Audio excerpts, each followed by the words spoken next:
em pleno advento, mais precisamente em plena natividade, deslocamos até Santo Tirso.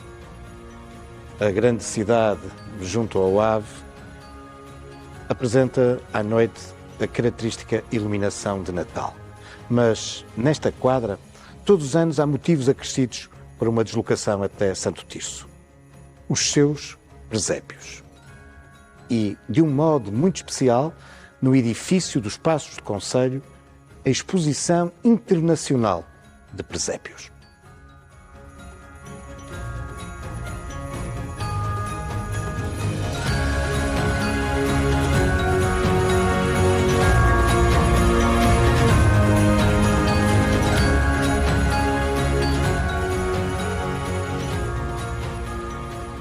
Com efeito, há já vários anos que Santo Tirso é palco deste importante certame, a exposição destes pequenos mundos que nos evocam a Natividade, o nascimento do Menino Jesus, mas também muitos dos episódios anteriores ao seu nascimento e posteriores. Esse período que designamos como o Advento, grosso modo coincide com o mês de dezembro e o início de janeiro. Este ano, a Exposição Internacional de Presépios de Santo Tirso tem um sabor muito especial, porque se associa aos 40 anos da Federação Catalã de Presépios. E sim, existe uma longa e importante tradição de presépios na Catalunha.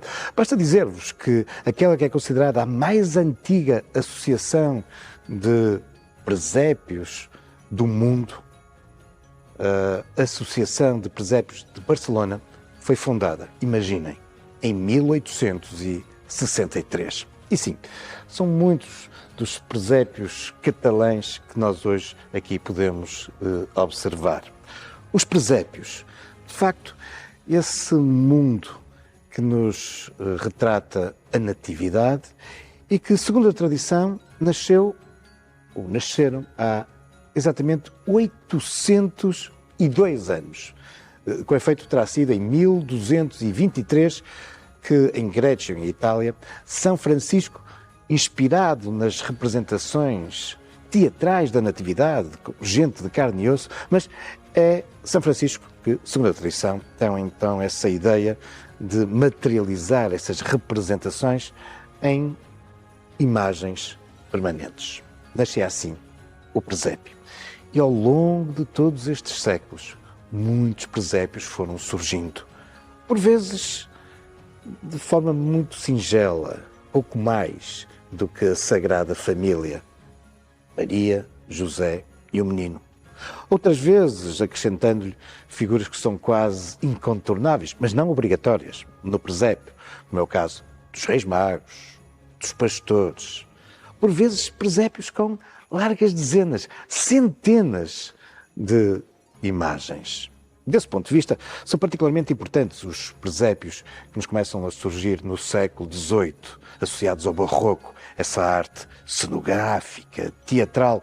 E entre nós, em Portugal, temos um fabuloso criador de presépios, Machado de Castro, esse famoso escultor que fica associado a grandes esculturas, como o Dom José, no Terreiro de Paço, mas que popularmente ficou mais conhecido pelos seus presépios, com destaque para o presépio da Estrela, em Lisboa. Mas, quando falamos em presépio, em boa verdade, só precisamos de ter 4 elementos para definir um destes conjuntos como um presépio. Que 4 elementos são esses? Bom, 3 são evidentes. A Sagrada Família, Maria, José e o Menino. Mas, se os tivermos apenas aos 3, então é de facto apenas e só uma Sagrada Família. Então, que 4º elemento é esse crucial para estarmos em presença de um presépio? Por incrível que pareça, é talvez o elemento que passa mais despercebido. A manjedoura. As palhinhas. Com efeito, a manjedoura, presepium em latim, é uma figura crucial no presépio. É ele, o presépium, a manjedoura, que nos lembra a forma completamente desapegada, a forma modesta como o Messias, o Rei dos Reis, nasceu, tendo vindo ao mundo dessa forma tão pobre que acaba por ter que nascer no meio dos animais e, não tendo um berço, ter que ser colocado no local, no presépio onde os animais se alimentavam, a manjedoura. E é isso que nós vemos também presente em muito destes presépios que podemos observar aqui no edifício dos Passos Conselhos, na edição deste ano da Exposição Internacional de Presépios. Mas há outros pretextos nesta quadra para vir até Santo Tirso.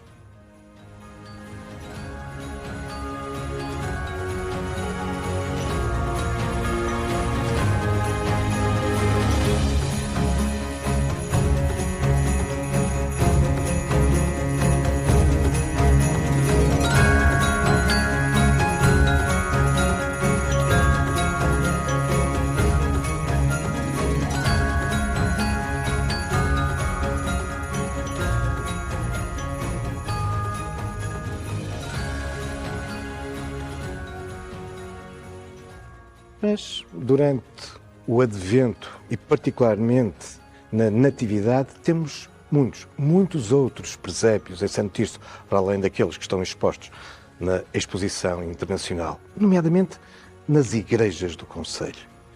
E a esse propósito viemos até à matriz de Santo Tirso, a igreja de São Bento. Em boa verdade, a igreja do antigo mosteiro beneditino de São Bento.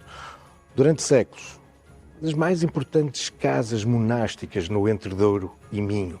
As suas origens remontam ao século X e andam associadas à família dos primeiros senhores da Maia, as férteis, poderosas terras da Maia. Ao longo dos séculos, este mosteiro e a sua igreja foram sofrendo muitas alterações. Particularmente relevantes são aquelas que aqui têm lugar no século XV, mas o templo atual, monumental, classificado como monumento nacional, data já da segunda metade do século XVII. A sua arquitetura, nomeadamente no exterior, revela ainda muito da influência tardo-renascentista. Mas aqui, no interior, é por demais evidente já esse estilo que então se ia alicerçando e que irá marcar o século seguinte, o barroco. São belíssimos os altares barrocos da igreja, particularmente o seu altar-mor. E, como não podia deixar de ser, este mosteiro teve o destino que todos os outros do país em 1834, quando se dá a extinção das ordens religiosas. O mosteiro é então dividido fundamentalmente em três partes. Uma passa para privados, noutros ficarão com a Câmara Municipal, que aqui instalará durante muito tempo vários serviços. E também aqui irá funcionar uma escola agrícola, a escola do Conde de São Bento, uma escola agrícola famosa e que ainda hoje é uma referência no ensino profissional nesta área. E por isso não admira que aqui, na igreja, também um mundo agrícola esteja evidente no presépio que agora aqui é montado. Não tanto o mundo dos lavradores, dos agricultores, mas uma clara evocação dos pastores. Aqui, bem evidente por esta presença de um numeroso número de ovelhas e de cabrinhas.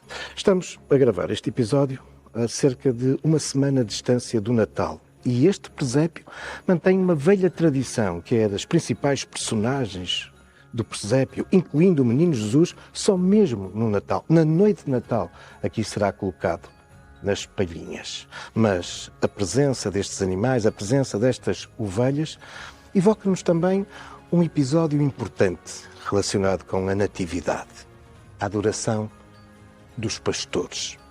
Ora, a adoração dos pastores é um episódio crucial para percebermos a datação ou atribuirmos uma data ao nascimento do Menino Jesus.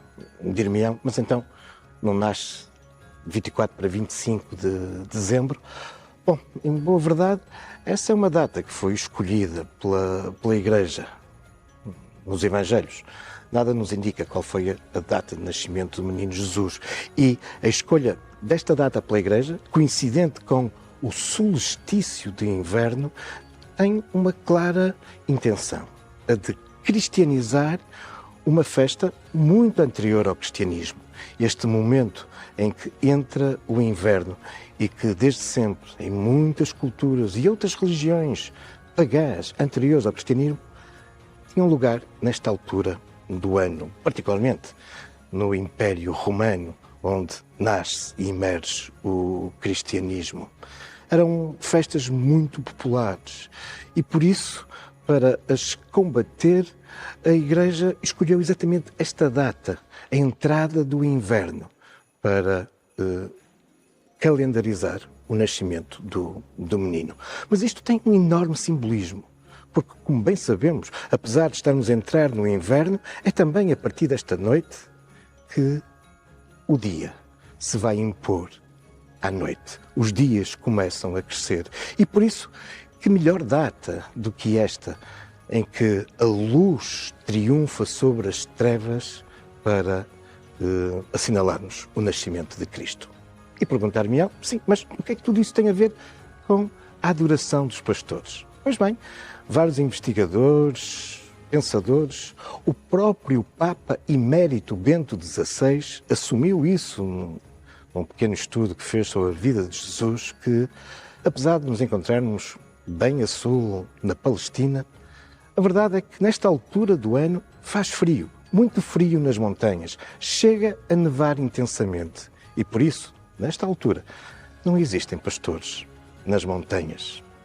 Não foi a 24 para 25 de dezembro que eles viram no alto dos montes a estrela que lhes indicou que o Messias havia nascido em Belém. Mas, como vos dizia, trata-se apenas de uma data de enorme simbolismo. E repito, o triunfo da luz sobre as trevas.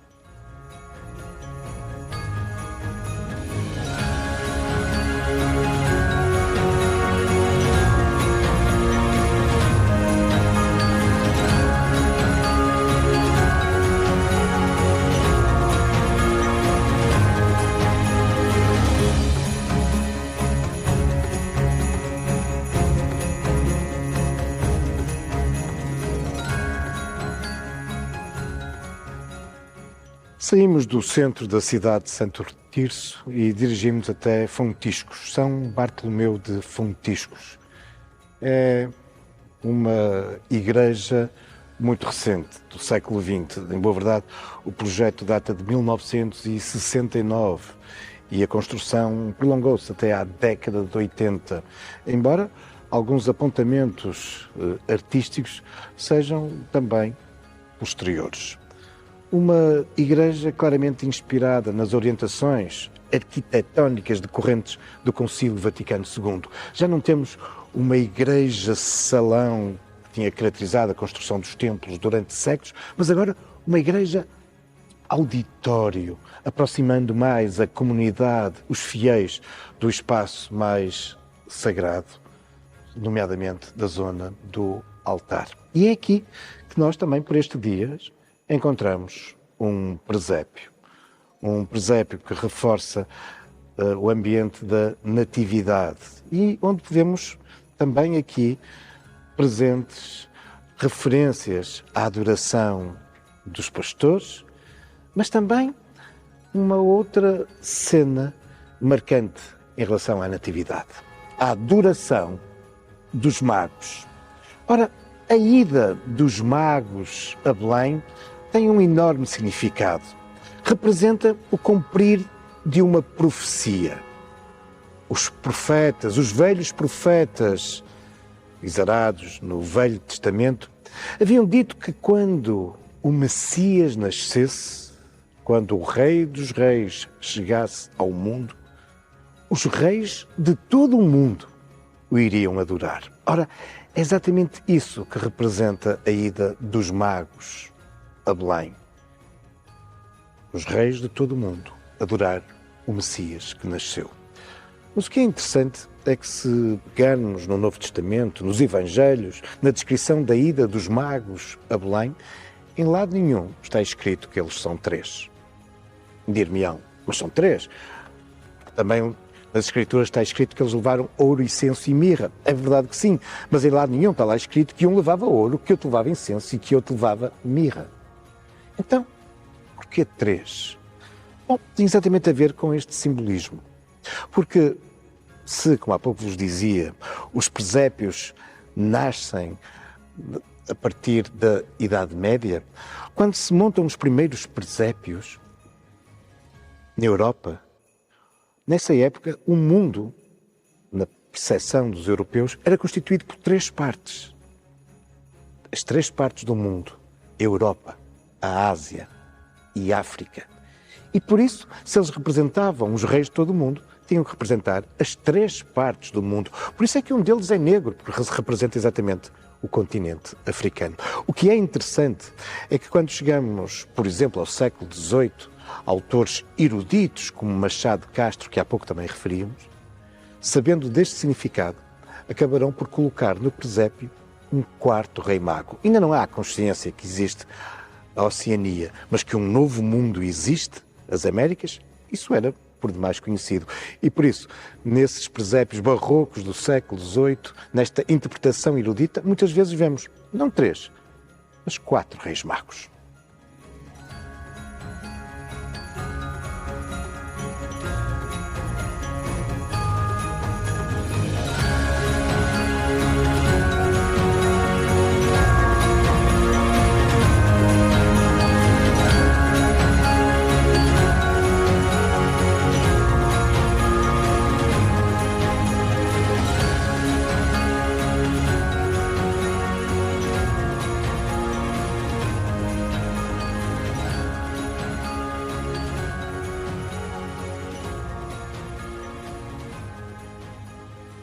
E regressamos à igreja de um mosteiro, isto é, à igreja de um antigo mosteiro. Estamos agora em São Pedro de Roriz e este é um mosteiro igualmente muito antigo, de origens medievais. De resto, bem evidente na arquitetura do templo. Estamos numa das joias da arquitetura medieval de Santo Tirso e de toda a região.